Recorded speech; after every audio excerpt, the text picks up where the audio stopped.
plunge to make it not wreck his fence.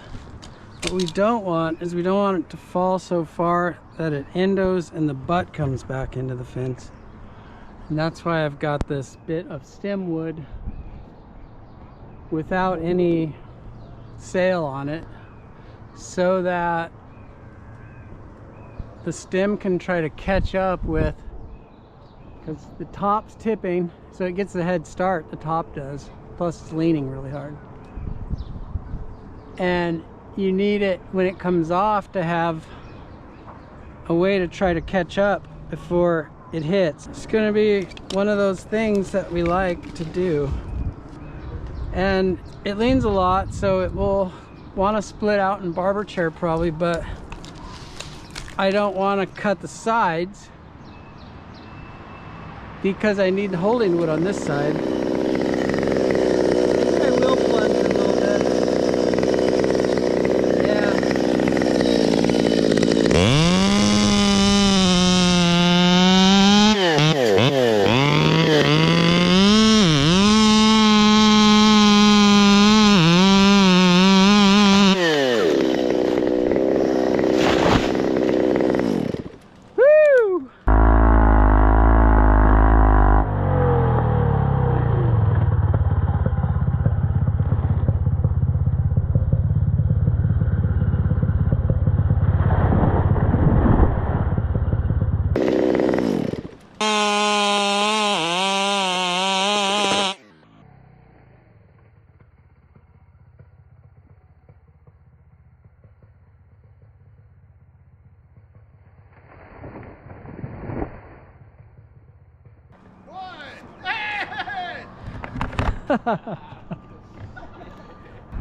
Yeah, I decided to go for the plunge, but not all the way through because I wanted to leave it fat over here, because all of the holding wood on this side is what was gonna fight all of the stem weight this way toward that fence. I was trying to keep the RPMs up.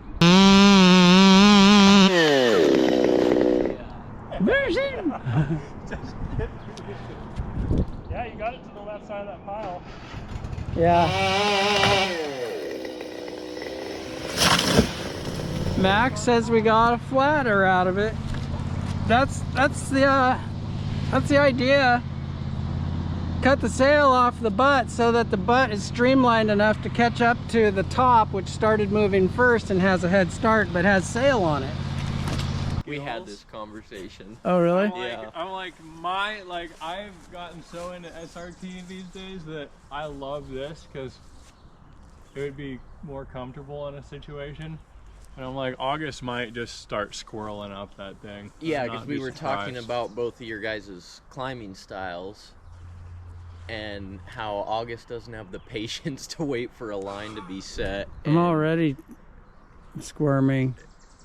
But I can just go up, I can just claw my way up there a little ways and send a huge piece. Everything we talked about was getting the two stems down to about where the ivy stops. Oh.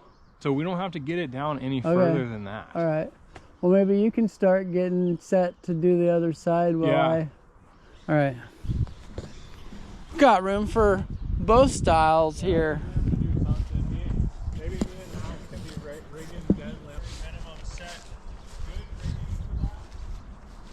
He's still talking. We got the talking part done though, I think. Funny thing happened. We were talking about styles and I was getting ready to just blast up and Damien was shooting a line. But Damien's getting started on the back side while I get started on the leaner. So after he shot his line, he realized that his line was better set for where I was going. And then I came over here and I'm like, that thing goes ivy free, like right at the beginning, and it's just like a pole. So it's better set to just old style get started. And so it's kind of weird, but he's actually doing it the way I was planning to do it and normally do it. And I'm going up his rope for that. Anyway, you have to be a super tree nerd to understand what we're talking about, but if you do, congrats, and if you don't, trust me, it's just mildly interesting. Yeah, we're past the hard bark ivy. Cottonwood's at the base, the bark is like iron. Yeah, that's how it was. Yeah. I thought I felt like I was stabbing into something else. Okay, I'm gonna pop over the other tree.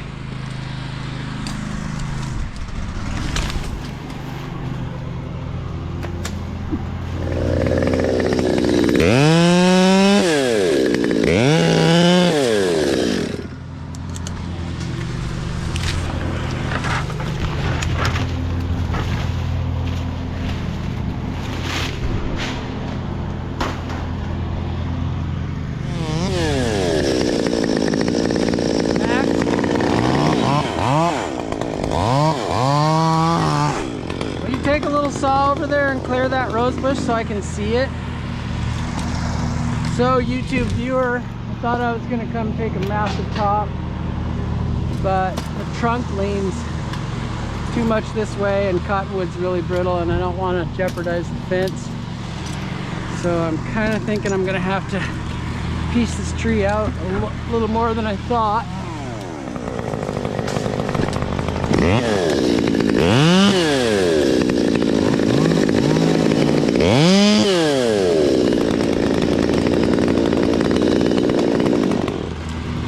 I think there's less ants up high here. Rigging things out because of a rose bush and because I'm a little nervous about. Oh, I just found my lowering snap. Oh well.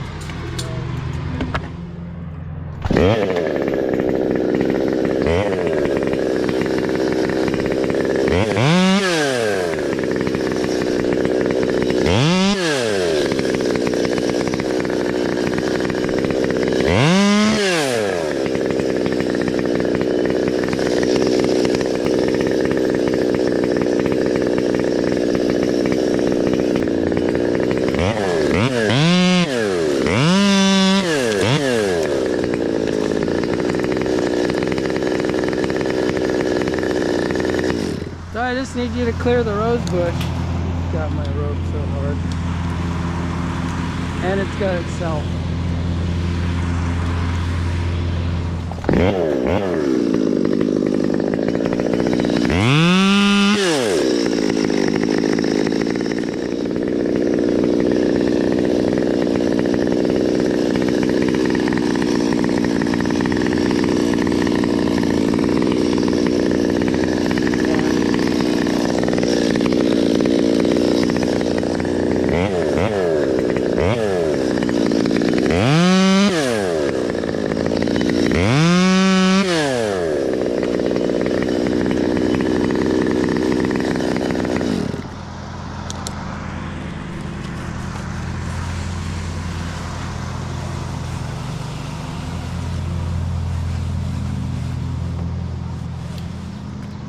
Yeah, it's getting on his roses again.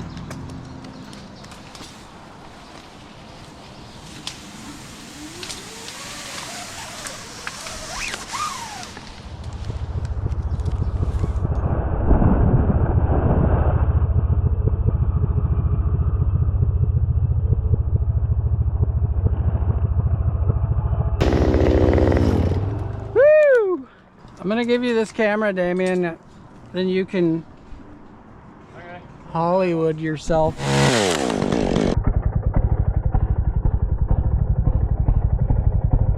What's up, you guys? August told you, but we're up here at the top of a crusty cottonwood snag. Me and August have kind of changed roles today because usually he would be DRT in the dead tree and I would be SRT down there probably in that thing, but we switched it up and it just happened naturally. So I've got another branch here, another branch, and then I'll just be chunking wood down into the hole here. Got a little shed, got a fence. We want to keep all of this stuff on this side of the fence down there. So any bats under here?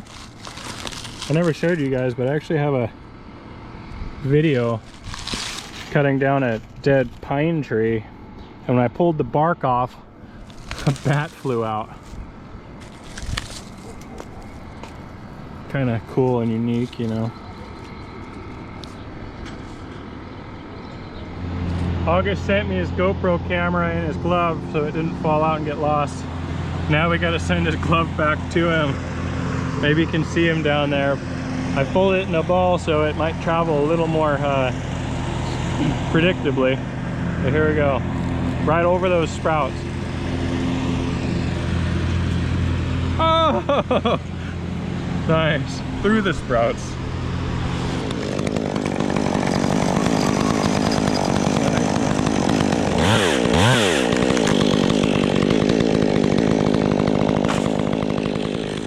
Okay, I know I touched it, but yeah. The thing just blow up.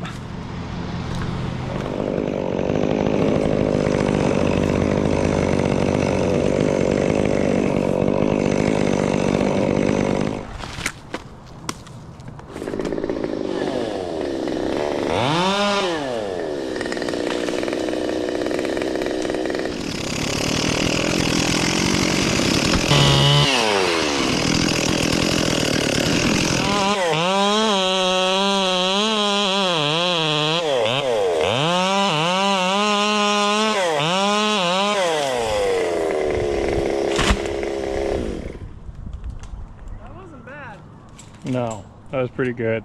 Yeah, I mean, it rotated. From here, it was looking a little tall. Yeah, from here too. Really? Yeah.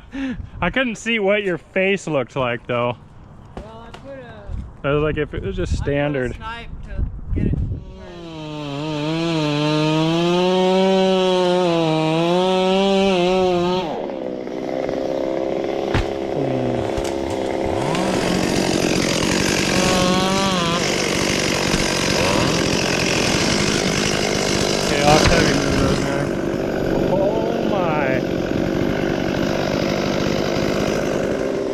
Mine up here is worse. This whole thing, they're just falling on me.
Well, like the one on the top has a hole going up, but the one below it had the hole, like the you know, it spanned both sides. Yeah. So when I cut it and push it off, it's just like, it looks like it's just bleeding out. Monkey feel damn.